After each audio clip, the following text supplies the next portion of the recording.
जी हाँ दोस्तों, करप्शन और बिहार सिविल कोड का नाता बहुत ही पुराना रहा है।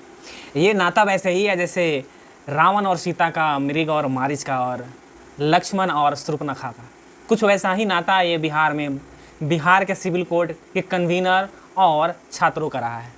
ताज़ा मामला यूँ है कि सिविल कोड मेंस की एग्ज़ाम होती है और सिविल कोड के मेंस की एग्ज़ाम में लेटर लिखने के लिए आता है, बट ये कहीं भी ये चीज़ मेंशन नहीं होता है किसी का नाम लिखना है या नहीं लिखना है।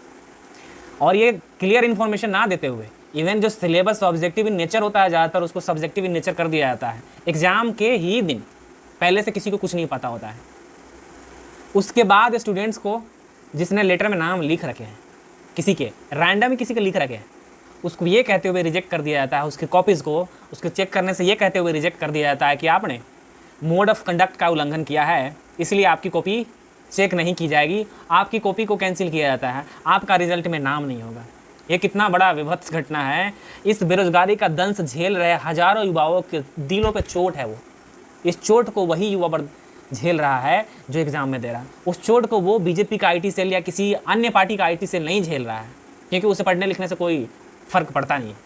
मैं ऐसा इसलिए कह रहा हूँ क्योंकि एक प्रधानमंत्री की डिग्री ज़रूरत नहीं है, फर्जी डिग्री दिखा सकते हैं, लेकिन जो बेरोज़गार के पास, जिसके पास ऑप्शन नहीं है सिवाय जॉब के, वो भी सरकारी में, पूरी अपनी खेत बेचकर, पूरे अपने मम्मी पापा की कमाई हुई, मेहनत से कमाई हुई उस पैसों को यूज़ करके वो तैयारी करता है, फिर भी उसको साथ ऐसी धोखा की जाती है। अभी वह लड़े तो लड़े कहाँ तक, लेकिन दोस्तों हार नहीं मानी है। हम पिटीशन ज़रूर फाइल करेंगे, उसमें मेरा भी नाम है जिसमें रिजेक्टेड लिस्ट में है, और मैंने लेटर के अलावा कहीं भी कुछ नहीं लिखा है। लेटर में जो एड्रेस होते हैं वही लिखी है, वो भी अपना नाम मैंने नहीं लिखा है, वो भी रैंडम नेम लिखा है। न्यूज़ पेपर पर लेटर लिखनी थी, वो भी मैंने एक अज्यूम्ड न्यूज़ पेपर का नाम लिखा हुआ है, लेकिन फिर भी हमारे आंसर बुकलेट को रिजेक्ट कर दिया गया है, क्योंकि ये यहाँ से करप्शन की पूरी बू आती है।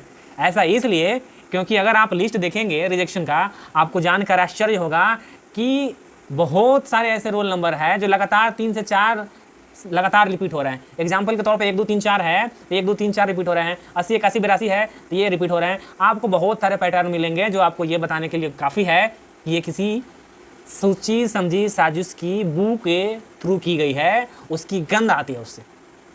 ये बच्चों के साथ बहुत ही बड़ा अन्याय है। उस टाइम जब इसमें से ज़्यादातर बच्चे हैं वो क्वालिफाइड बच्चे हैं, वो कैसे अपना फ़ोन नंबर एड्रेस लिख सकता है इसके लिए कि कॉपी उसकी कंप्रोमाइज़ कराई जा सके। ये सरासर गलत है।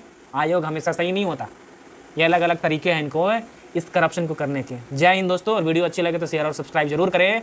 और क्या सॉल्यूशन हो सकता है आपके थ्रू, क्या हम किस विचार पे जा सकते हैं जिसके थ्रू केस लड़ी जा सके, आप कमेंट बॉक्स